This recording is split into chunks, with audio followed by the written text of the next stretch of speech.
ইতিহাস একটি জটিল আয়না। কখনো তা স্পষ্ট করে সত্যের প্রতিফলন ঘটায়, আবার কখনো তা আবছা করে রাখে অনেক প্রশ্ন। ইসলাম বিশ্বের দ্বিতীয় বৃহত্তম ধর্ম, যা শুরু হয়েছিল 7ম শতাব্দীর আরব ভূমিতে। কিন্তু ঠিক কোথা থেকে, মক্কা নাকি পেত্রা? এই প্রশ্নটি সাম্প্রতিক বছরগুলোতে ঐতিহাসিক ও প্রত্নতাত্ত্বিক গবেষণায় নতুন আলোড়ন তুলেছে। কিছু প্রত্নতাত্ত্বিকের গবেষণার তথ্য নতুন করে আলোচনার জন্ম দিচ্ছে। ইসলামের প্রচলিত ইতিহাস অনুযায়ী নবী হজরত মুহাম্মদ সাল্লাল্লাহু আলাইহি সাল্লাম 570 খ্রিস্টাব্দে সৌদি আরবের মক্কা নগরীতে জন্মগ্রহণ করেন। তার নবুয়াত প্রাপ্তি ঘটে 610 খ্রিস্টাব্দে, যখন তিনি জিব্রাইল আলাইহিসসালাম এর মাধ্যমে প্রথম ওহী লাভ করেন। এরপর শুরু হয় ইসলাম প্রচারের সংগ্রাম। ইসলাম প্রচার করতে গিয়ে তিনি প্রথমে মক্কায় প্রতিরোধের সম্মুখীন হন এবং পরে 622 খ্রিস্টাব্দে তিনি হিজরত করেন ইয়াথরিবে, যেটি পরে মদিনা নামে পরিচিত হয়।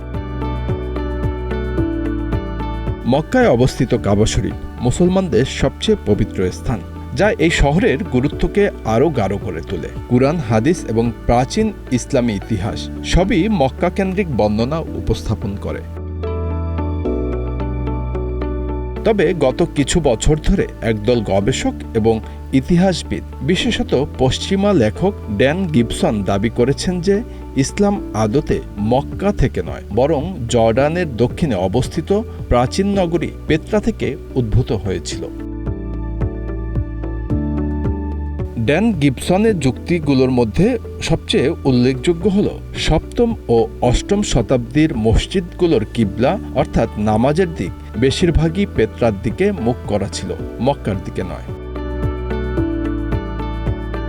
কুরআন ও হাদিসে বর্ণিত মক্কার ভৌগোলিক বৈশিষ্ট্য, যেমন নদী, পাহাড়, কৃষিজমি, তা বর্তমান মক্কার সাথে মেলে না, বরং পেত্রার আশেপাশে এমন বৈশিষ্ট্য পাওয়া যায়। গিবসনের মতে পেত্রা প্রাচীন বাণিজ্যিক রুটের কেন্দ্রস্থল ছিল, যেখানে বিভিন্ন সভ্যতা মিলিত হতো। পেত্রা ছিল একটি সমৃদ্ধ নগরী, যেখানে ছিল বিশাল জলাধার, খনিজ সম্পদ ও স্থাপত্য কীর্তি। মক্কা ওই সময় ছিল অপেক্ষাকৃত নির্জন ও অগুরুত্বপূর্ণ। তখনকার বাকার বা মকার নামক শব্দগুচ্ছ পেত্রার সাথেও মিলে যেতে পারে, এ নিয়ে বিতর্ক চলছেই। তবে ইসলামিক পণ্ডিত ও ঐতিহাসিকরা এই তত্ত্বকে বেশিরভাগ ক্ষেত্রেই ভিত্তিহীন বলে মনে করেন। কুরআন, হাদিস, সিরাতুল নবী এবং সাহাবীদের বর্ণনায় মক্কার ভূগোল, আবু জাহেলেমের মতো মক্কার নেতৃবৃন্দ, আবু সুফিয়ানের নেতৃত্বে কুরাইশদের বর্ণনায় স্পষ্ট। ইসলামী ইতিহাসে পেত্রার উল্লেখ নেই। কিছু গবেষণায় মক্কা শহরের অস্তিত্ব প্রমাণিত হয়েছে 6ষ্ঠ শতকের আরব মানচিত্রে। যদিও পরিপূর্ণভাবে বিকশিত নগরী না হলেও তা গুরুত্বপূর্ণ ধর্মীয় ও বাণিজ্যিক কেন্দ্র হিসেবে গড়ে উঠেছিল। ইসলামী বিশেষজ্ঞরা বলছেন, কোনো নির্দিষ্ট মসজিদের কিবলার দিক ভুল হলে তা কেবল স্থপতির ভুল বা ভৌগোলিক অজ্ঞতা। এর মানে এই নয় যে গোটা ধর্মের ভিত্তি ভুল স্থানে গড়ে উঠেছে। পেত্রা নিঃসন্দেহে এক বিস্ময়কর নগরী।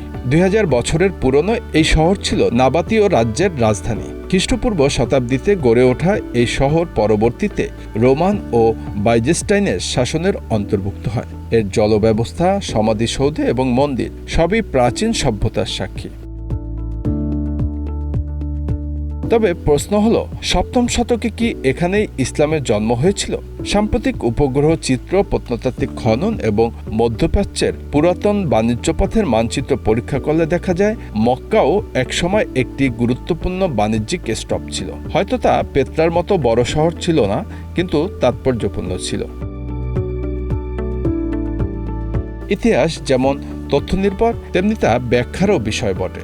ইসলামের উৎপত্তি কোথায়? এ প্রশ্নের উত্তর দিতে গিয়ে অনেকেই নিজেদের অবস্থান থেকে যুক্তি দাঁড় করান।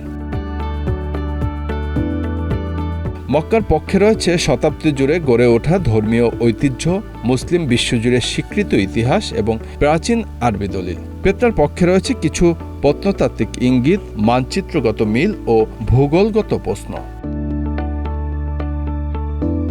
পেত্রা বর্তমান জর্ডানের দক্ষিণ পশ্চিমের শহর ওয়াদিস মুসার ঠিক পূর্বে হুর পাহাড়ের পাদদেশে এর অবস্থান। 2400 থেকে 2200 বছর আগে এটি ছিল নাবাতীয় রাজ্যের রাজধানী। পেত্রা নগরী মূলত একটি অত্যন্ত সুরক্ষিত দুর্গ ছিল।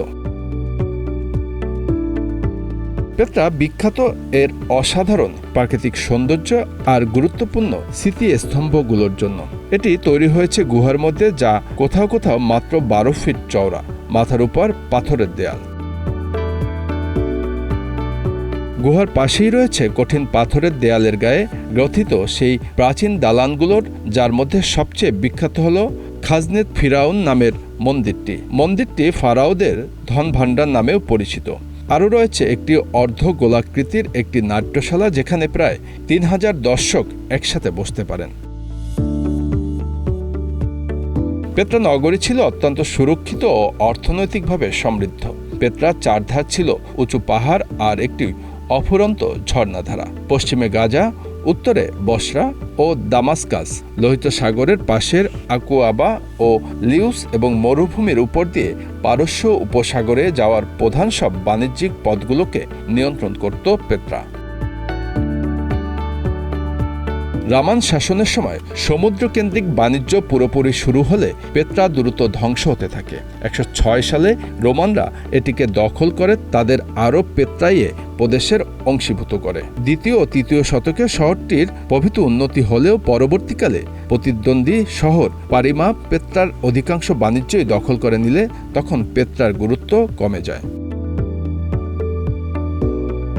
মুসলমানেরা এটিকে তাদের দখলে নেয় 7ম শতকে এবং পরবর্তীতে দ্বাদশ শতকে আবার ক্রুসেডরা এটিকে দখল করলে ক্রমে ক্রমে এটি ধ্বংসপ্রাপ্ত হয়। এছাড়া 363 সালে এক ভূমিকম্প ধ্বংস করে দেয় এর দালানগুলো, নষ্ট করে দেয় এর পানির সঞ্চালন ব্যবস্থাকে।